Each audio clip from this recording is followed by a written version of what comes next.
और YouTube channel दोस्तों Nifty info में आपका स्वागत है। आज हम बात करेंगे 3 मिस्टेक्स की जो अक्सर न्यू ट्रेडर करते हैं ऑप्शन ट्रेडिंग के अंदर, जिसका फ़ायदा अक्सर बड़े ट्रेडर उठाते हैं। क्योंकि ट्रेडर न्यू होते हैं तो नॉर्मल सी बात है, मिस्टेक तो होगी। तो आज हम बात करेंगे ऐसी कौन सी 3 मिस्टेक है जो जनरली न्यू ट्रेडर करते हैं और जिनको अवॉइड करके आप भी अपनी ट्रेडिंग को प्रॉफिटेबल बना सकते हैं। तो आइए हम जानते हैं स्टेप बाय स्टेप। उससे पहले मैं बोलना चाहूँगा आपको कि इस वीडियो को आप लाइक कीजिएगा और चैनल को जरूर सब्सक्राइब कीजिए ताकि आपको आगे भी और ऐसे ही वीडियो देखने को मिलते रहें। तो चलिए दोस्तों, पहली मिस्टेक जो है हमारी कि आप हमेशा न्यू ट्रेडर जो होते हैं वो सस्ते प्रीमियम के चक्कर में रहते हैं कि हमें ज़्यादा इन्वेस्ट ना करना पड़े, सस्ता प्रीमियम दे करके हम ऑप्शन ट्रेडिंग कर लें। तो यहाँ पर यही गलती होती है दोस्तों।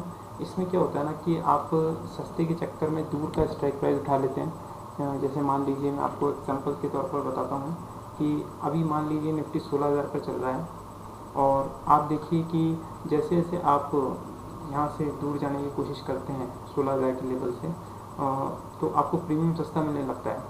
जैसे देखिए कि अभी यहाँ पर हमारा 16,150 के आसपास निफ्टी है और हम यहाँ पर 17,000 की कॉल लेने की कोशिश करेंगे तो हमें ₹5.50 में मिल जाएगी। जबकि हम अंदर की कॉल लेने की कोशिश करेंगे, जैसे मान लीजिए 15,800 की लेने की कोशिश करते हैं तो हमें यहाँ पर ₹455 देने पड़ते हैं।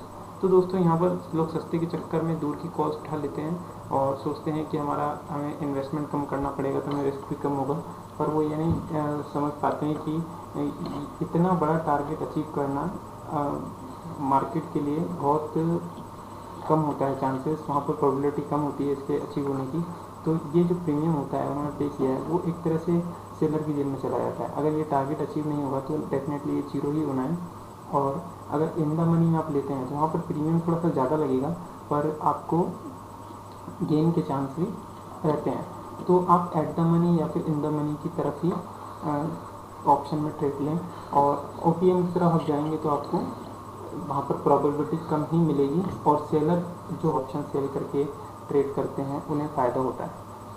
दूसरी गलती होती है दोस्तों रिवेंज एंड ओवर ट्रेडिंग। तो हमें न्यू ट्रेडर को बताना चाहूँगा कि इससे भी बचना चाहिए। इसमें क्या होता है ना कि दोस्तों, आप जैसे मान लीजिए आपको किसी ट्रेड में लॉस हो गया, ठीक है, तो आप उसको कवर करने के चक्कर में और ट्रेड ले लेते हैं, जबकि आपको बस लॉस दिखता है कि मैंने लॉस किया है, मुझे इसे कवर करना है। तो आपको ऐसा नहीं करना है। आपको क्या करना है कि आपको पूरे आपने जब पहला ट्रेड लिया था, जैसे मान लीजिए कि आप किसी इंडिकेटर के बेस पर ट्रेडिंग करते हैं या फिर कोई स्ट्रेटजी है या कैंडल के बेस पर आप ट्रेडिंग करते हैं, तो जब पहले वाली सिचुएशन आपकी फेल हो गई, मतलब आपने उसको नहीं अच्छे से कर पाए, तो कोई बात नहीं, आप उसी टेक्निक को दोबारा इस्तेमाल कीजिए, ठीक है। पर ये नहीं कि आप बिना सिचुएशन बने मार्केट में आप ट्रेड लेंगे रिवेंज के चक्कर में कि मैं इस जो लॉस हुआ है इसको कवर करूँगा। तो इसमें क्या होता है ना कि आप दोबारा से नया लॉस कर लेते हैं। तो मैं कहना चाहूँगा कि आप एक बार जब प्रॉफिटेबल हो जाएं तो ओवर ट्रेडिंग ना करें। ज़्यादा ट्रेडिंग के चक्कर में आप ब्रोकर को ब्रोकरेज भी दे देते हैं और आपको जो होता है वो लॉस भी हो जाता है। कई बार जो प्रॉफिट कमाया होता है वो भी चला जाता है, प्लस आप एक्स्ट्रा लॉस भी कर लेते हैं। तो इससे बचने की आपको मैं सलाह दूँगा। तीसरी जो मिस्टेक मैं आपको, स्टॉप लॉस और टारगेट पहले से तैयार रखें। अक्सर होता है कि जब कोई नए ट्रेड ले लेते हैं, उसके बाद वो उसे कई बार ऐसा होता है कि वो प्रॉफिट में भी आ जाता है।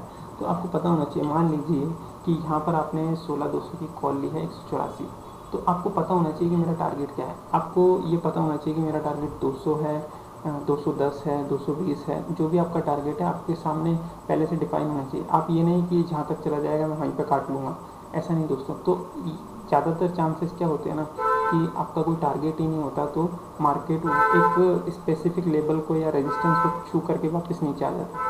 तो आप ना तो उसमें प्रॉफिट बुक कर पाते हैं क्योंकि आपने टारगेट पहले से रखा ही नहीं था, और नीचे में आप उसे, अगर वो लॉस में आ जाता है तो आप उसे देखते रहते हैं कि ये कवर होगा, जबकि वो मार्केट में ऐसी कंडीशन नहीं बनती है कि वो दोबारा से रिकवर करे।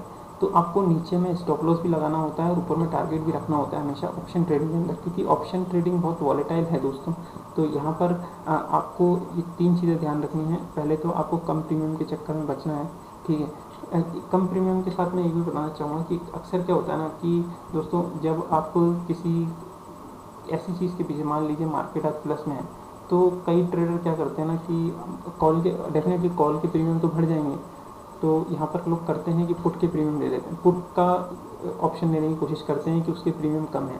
तो आपको एक चीज़ ध्यान रखनी है कि मान लीजिए यहाँ पर मार्केट प्लस है और पुट कॉल के प्रीमियम बढ़े हुए हैं, डेफिनेटली वहाँ पर वॉलेटिलिटी होगी तो कॉल के प्रीमियम डेफिनेटली बढ़ जाते हैं और पुट के प्रीमियम कम हो जाते हैं। तो आपको ये नहीं देखना है कि पुट के प्रीमियम कम है तो हम पुट में ही ऑप्शन ले लें, जबकि मार्केट पूरा दिन कॉल का ही रहने वाला है। ऐसा होता है ना दोस्तों। तो मैं यहाँ पर कहना चाहूँगा कि आपको ये पता होना चाहिए कि अगर पुट के प्रीमियम गिर रहे हैं तो किस कारण से गिर रहे हैं। हो सकता है पुट के अंदर सेलर एक्टिव हो। अगर सेलर किसी पुट ऑप्शन के अंदर या किसी कॉल ऑप्शन के अंदर एक्टिव हैं तो नॉर्मल सी बात है वो उसके प्राइस को ज़्यादा ऊपर जाने नहीं देंगे, और जितने भी अगर वो थोड़ा सा भी गेन करेगा तो उसमें फिर फ्रेश नहीं सेल की पोजीशन बनाने की कोशिश करते हैं। तो इससे क्या उसका प्रीमियम नहीं बढ़ पाता। अब आप सोचते हैं कि यार मार्केट मतलब मेरा ऑप्शन लॉस में जा रहा है, तो दोस्तों यहाँ पर आप अगर मेजॉरिटी के अगेंस्ट पोजीशन बनाएंगे, मान लीजिए उसमें जो पर्टिकुलर स्ट्राइक प्राइस का ऑप्शन आपने लिया है वहाँ पर सेलर ज़्यादा एक्टिव है, बायर कम है, और आप उसमें बायर हो ऑलरेडी, तो वहाँ पर उसका प्रीमियम इतना इंक्रीज़ नहीं होगा। तो आपको ये ध्यान रखना है कि आपको मेजॉरिटी के साथ चलना है, जहाँ पर मेजॉरिटी जा रही है वहीं पर आपको ट्रेड लेना है उसके ट्रेंड के साथ। तो दोस्तों आपको आशा है आपको ये वीडियो अच्छा लगा होगा और आपको काफ़ी कुछ सीखने को मिला होगा।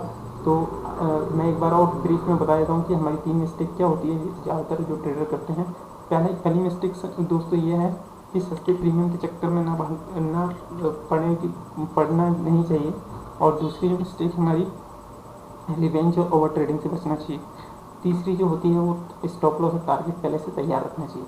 तो दोस्तों आशा है आपको ये वीडियो अच्छा लगा होगा, और मैं एक बार फिर बोलना चाहूँगा आप इस वीडियो को शेयर करें ज़्यादा से ज़्यादा और अपने दोस्तों के साथ, और चैनल को सब्सक्राइब करें। Thank you very much.